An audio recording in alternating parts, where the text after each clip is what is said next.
Atzīšos, ka mani iedvesmoja publikācijas par igauņu atklājumiem Oņegas ezera apkaimē.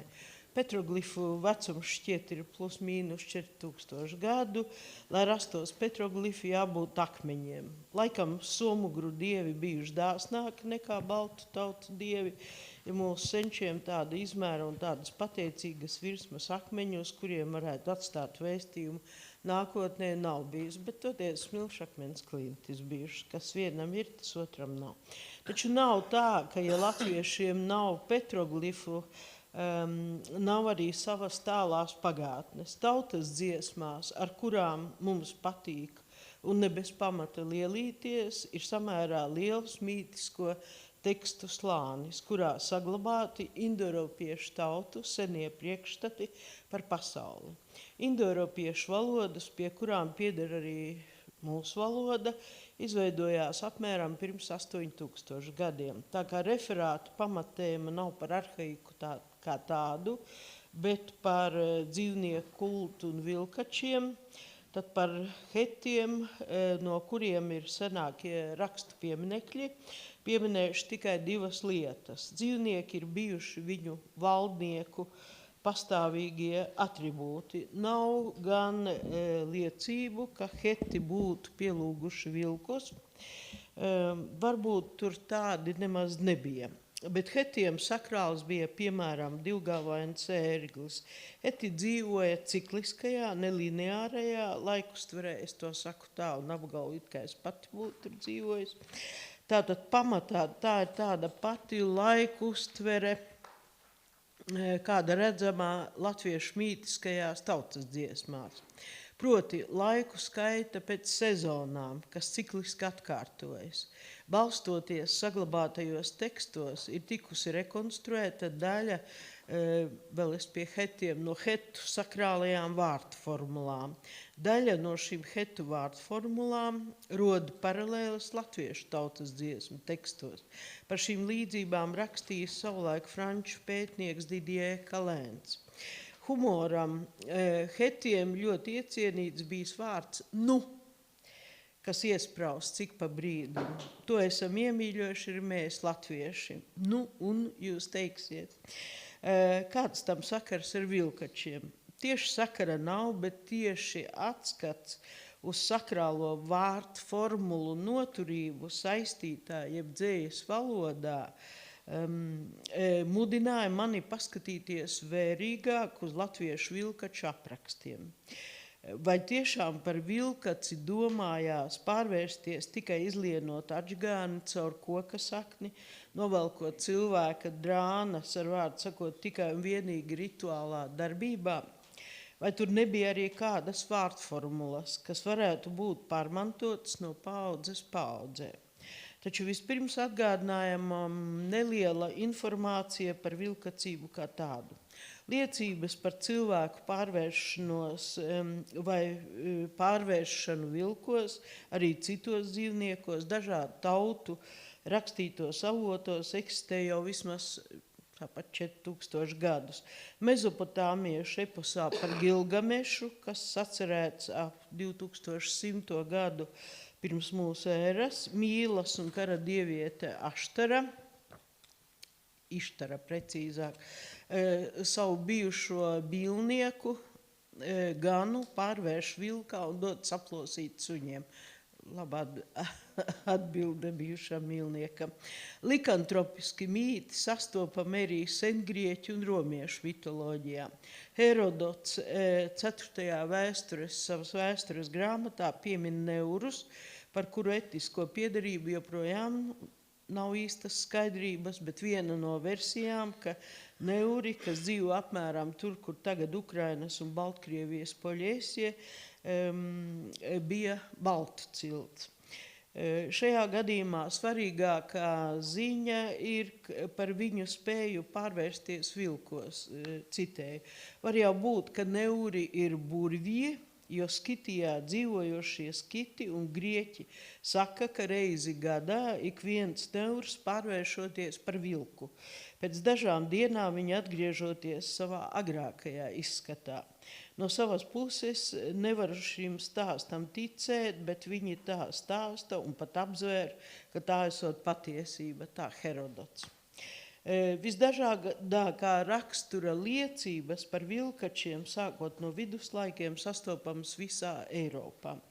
Tur mākslinieki ļoti drūmi, tā kā jau gatavojas pārvērsties. Izņēmums nav arī Latvija. Teikās, nostāstos, bet arī buramādos un tautas dziesmās, raganu un burju prāvu materiālos, baznīcu vizitācijās par šo fenomenu ir samērā daudz ziņu. Vilkaču valoda.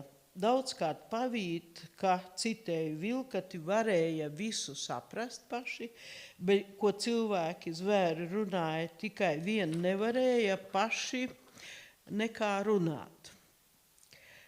Laikam šis būtu skaidrojams kā cilvēka runas spēju zaudēšana uz laiku, kamēr esi vilks. Pie pārvēršanās vilka veidolā svarīgi, lai tā būtu nomaļa vieta, purus vai mešs. Tikpat svarīgi pārvēršanās rituālā bija atkārtot darbību 3 reizes, 9 reizes vai 39 reizes. Citāts izlaidīšu, jo visi pie ģīboņa. Kādā tekstā burvis pamāca, kā pārvērsties par vilkaci, izmantojot zvēru kājas un buram formulu, šogad nolasīšu. Jāsalasa 9 meža zvēru kājas, 9 vilku, 9 lapsu, 9 suņu kājas, jāsamaisa 9 reizes ar vārdiem. Tas mans vilkateks, tas man vilkateks, tas man vilkateks. Ja grib vilkati atkal par cilvēku pārvērst, jāsaka otrādi. Man tas vilkateks, vārdus nedrīkst pārmainīt, citātam beigas. Ar līdzīgiem sakāmiem vārdiem varēs pārvērst cilvēkus par vilkaci arī pret pašagribu. Necitēšu, lai kādam neuznāk tāda vēlme.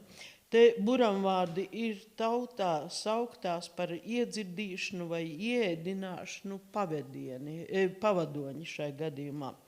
Ropažos kādam vīram, kā izriet no 1739. gada baznīcas vizitācijas, vilkača amats tā ticis iedzirdīts ar vārdiem, lai tev notiek tas, kas man noticis.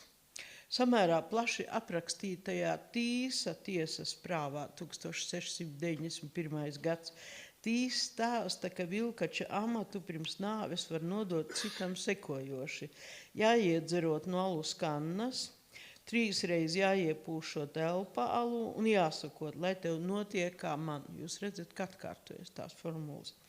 Nezinu, vai par nopietni ņemam var uzlūkot kādā no teikām izlasamu vārdu formulu, garā astiņa pakaļā, pelēks vārki mugurā. Sakot šos vārdus, cilvēku ieēdina ar sviestmaizi. Līdzīga formula sastopama arī citos aprakstos, piemēram, par 19. gadsimta sākumā Vidzemē, Pociemā dzīvojošo Žibju Krišu. Citēja pekiņš šurp, pekiņ turp, kažoks rumpīts, garā aste pakaļā. Pieejamo vārdformulu struktūrā ir redzamas līdzības, kas būvētas pēc binārā principa, pārvēršoties saka tas man, atvēršoties cilvēku atpakaļ, cilvēku izskatā atpakaļ, saka tos pašus vārdus otrādi, man tas. Vai arī kustību 2 virzienos, pekiņš šurp un turp, kur pekiņš nozīmē vilnainais, pūkainais, tātad meža zvērs. Otrkārt, tiek lietota buramvārdos iecienītā vēlējuma partikula lai. Treškārt, teiktos vārdus papildina iedzirdīšanas vai ieēdināšanas darbība. Vilkača ēdiens. Viņi neēd ceptu, ne vārītu, bet tikai iālu gaļu. Minēts, ka dažkārt tie pārtiek no koku prauliem, zāles un vēl cita, kas piederīgs tieši dabas pasaulē. Aburtos cilvēkus var atsvabināt no vilkača ādas, pasniedzot tiem kultūra pasaules ēdienu maizi visbiežāk.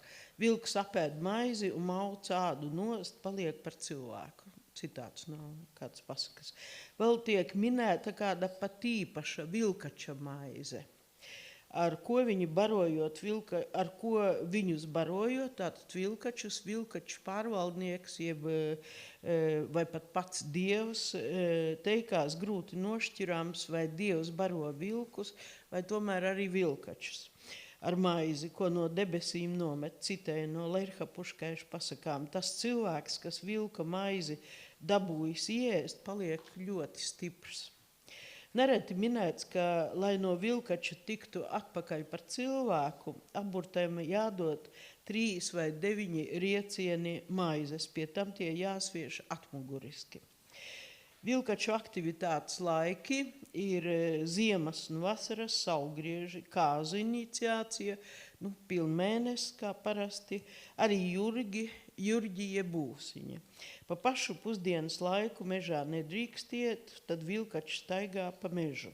Īpaša aktivitāte, kā izriet no avotiem, bijusi vasaras saulgriežos, jeb Jāņu naktī. Vilkačos gājušas arī sievietes, tautas dziesmam. Tiesa, nemeliņi, vecu ļaužu valodiņa, Jāņu nakti meitas gāja raganās vilkacēs. Lai gan tāpēc arī Sandis, viņam ragana tēma ir tuva un daudz izpētīta, tāpat kā par vilkačiem rakstīt. Dieva suņi. Vilkaču tēma saistās arī ar seno vilku nosaukumu Dieva suņi. Par dieva suņiem sevi dēvējuši arī vilkači. Tā Tīs 1691. gada tiesas prāvā atzīstas, citēju, ar velnu viņam nesot nekas kopīgs, jo viņš esot dieva suns un nolaupot velnam, ko burvji sanesuši, un velns esot viņa ienaidnieks. Latviešu folklorā parādās arī tāds jēdziens kā vilku draudze, kas attiecināts kā uz vilkiem, tā uz vilkačiem. Kādā no teikām lasām šādu tekstu. Vilkačiem ir arī sanāksmes. Braslas upē Saliņā liels akmens, zem akmeņa vilkaču sāējas vieta. Katrs nesis tur savu nesamo. Viens ir par durvju sargu ar skalu, kam abi gali apdedzināti zobena vietā. Citātum beigas. Draudze ir saliedēta pulka simbols. Senajās kāzās Līgavaņa radu pulks tika saukts par vilku draudzi, panāksnieki vilku draudze un tā tālāk. Vilkačiem, tāpat kā vilkiem, ir bijusi, nezinu vai ir, sava stingra hierarhija, kuras galā par meža tēvu, valdnieku vai virsaiti sauktais. Citēju, vilkatam tāpat kā vilkiem bijuši savi priekšnieki, virsaiši, kuri bijuši visu zinātāji. Tie gādājuši par visiem vilkatām, noteikdami arī darbus. Tas no Lerha Puškaiša. Sodīšanai vilkaču valdnieks atzīmēts lieto varapātagu, vara, kas arī saistīts ar noteiktiem rituāliem. Te neviļu skats pavēršas uz skandināvu pusi, kur sāgās un citos avotos drosmīgie karotāji tiek saukti par vilka vai lāča ādās ģērbtajiem. Tie ir ulfhedini, kuru ulfr vilks, hedin kažokādas apmetnis, burtiski tulkojot. Tie ir arī par berserkeriem sauktie, nosaukuma pamatā arī lācis plus āda, lāčādainie. Šiem vīriem tērptajiem dzīvnieku ādās piemitis pārdabisks spēks un milzīga saliedētība, kuras mums šodien tā trūkst Latvijā.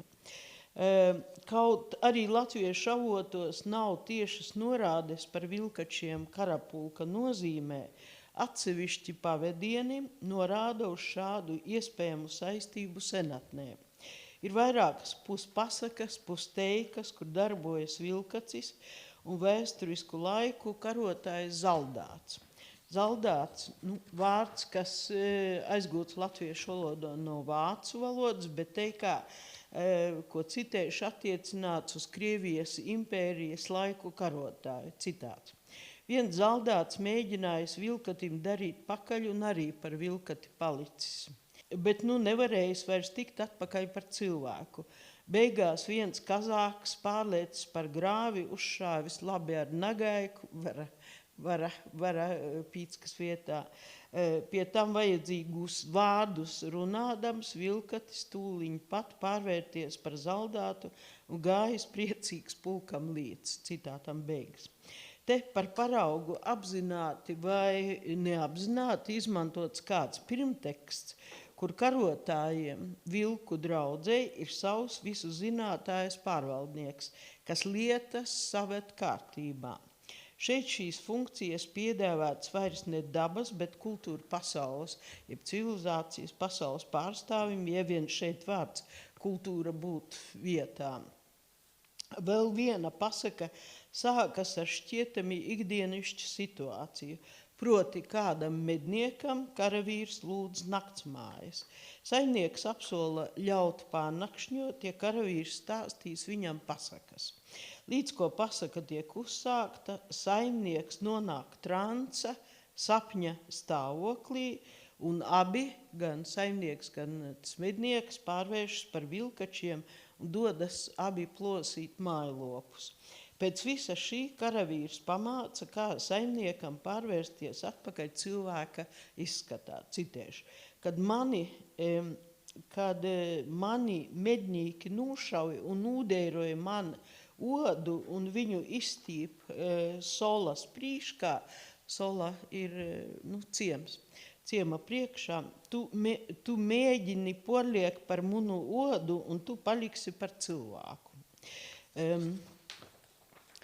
No rīta saimnieks uzmostas un redz, ka tas bijis tikai sapnis. Es teiktu, ļoti zīmīgs sapnis, jo vilkaču tēmai veltītajos tekstos neiztrūkstošs ir norādis, ka vilkači saplosa mājlopus un bieži ir redzami ar asinīm nošķiedušies. Te iespējams var saskatīt vēl vienu mājienu par dabas un kultūras pasaules naidīgajām attiecībām. Vilkači smeļ spēku dabām un barojas no dabas. Vilkaču draudzes iztikas pamatā ir laupījums. Senatnē laupīšana un zakšana, nezinu vai tikai senatnē, bet runa šoreiz par senatni, no svešajiem laupīšana bija varonības pazīme. Sengrieķu mitoloģijā Prometejs nozog uguni, dievu vēstnesis un reizē zagļu aizgādnis Hermejs nolaupa Apolona govis un tam līdzīgi.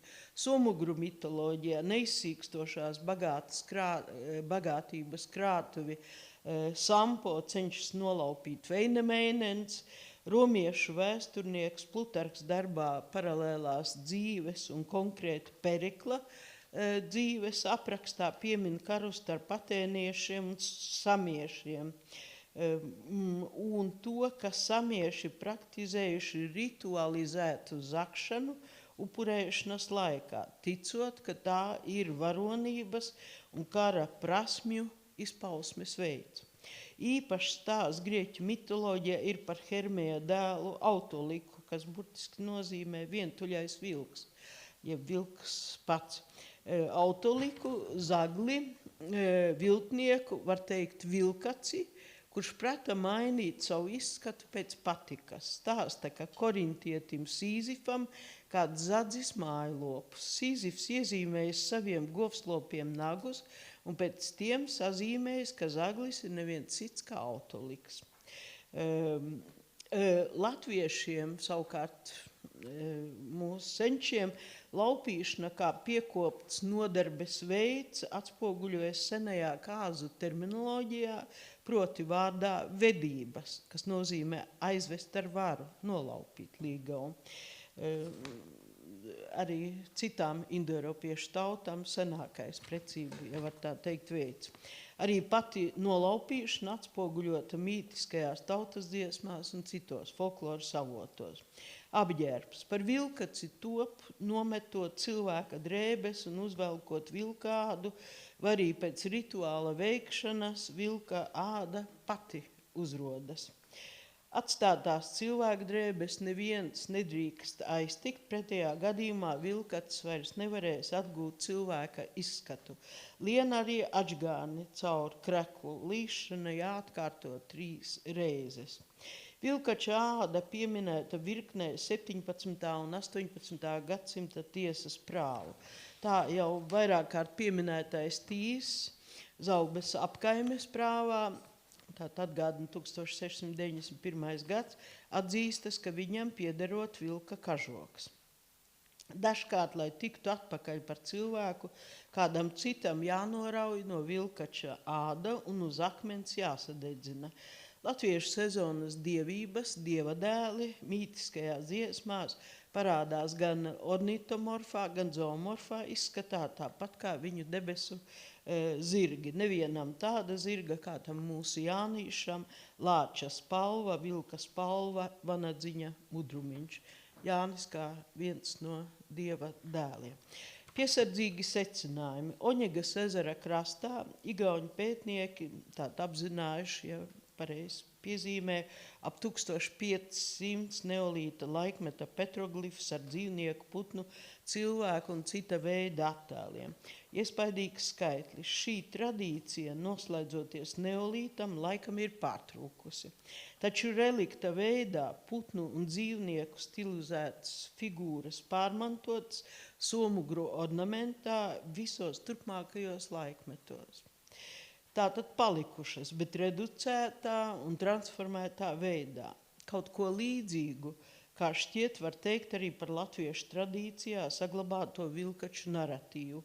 No 17. un 19. gadsimta rakstiski fiksētajiem avotiem var secināt, ka neskatoties uz kristīgās baznīcas cīņu un zinātnieku mēģinājumiem vilkacību traktēt kā psihisku slimību vai kalpošanu tumsas spēkiem vai aprobežotu cilvēku māņticības augli, ik pa laikam šī tēma gan latviešu, gan citu tautu kultūrā ir aktualizēta filmās, literatūrā, citviet. Te es vienkārši pieminēšu neseno Laura un Raita Ābeļu pagājušajā gadā uzņemto animācijas filmu Dieva suns, kas balstīta tieši Zaubes Tīsa tiesas protokolos. Var patikt, nepatikt interpretācija, bet tas nozīmē, ka ir tēmas, kas ik pa laikam vai cikliski vai ik pa laikam un iespējams saistībā ar laikiem, kā Sandis Laime šķiet minēja, ka Dmitrijs jautāja, kuros laikos pēkšņi tie ziedojumi vai rituāli pēkšņi neizskaidrojumi ir biežāk. Tas ir krīzes laikos. Un iespējams, ka šis laiks, kā mēs sākot no Amerikas Savienotajām valstīm redzam līdz Eiropai, kad pasaule atkal nonāk kaut kādā trakumā, ka ir jāmeklē kaut kas ļoti sens, pie kā patvērties. Varbūt tas ir profānā veidā, varbūt tas nav tik profānā veidā, bet ir redzams, ka kaut kas saglabājas cauri gadsimtiem, cauri gadu tūkstošiem, ko grūtā brīdī cilvēki var paņemt. Un Dieva suns filma nosaukta par šausmu kinokomēdiju. Varbūt mīklaino pagātni tā arī var mēģināt augšām celt ar ironiju, pašironiju, reizē smejoties un reizē sastingstot šausmās. Āmen!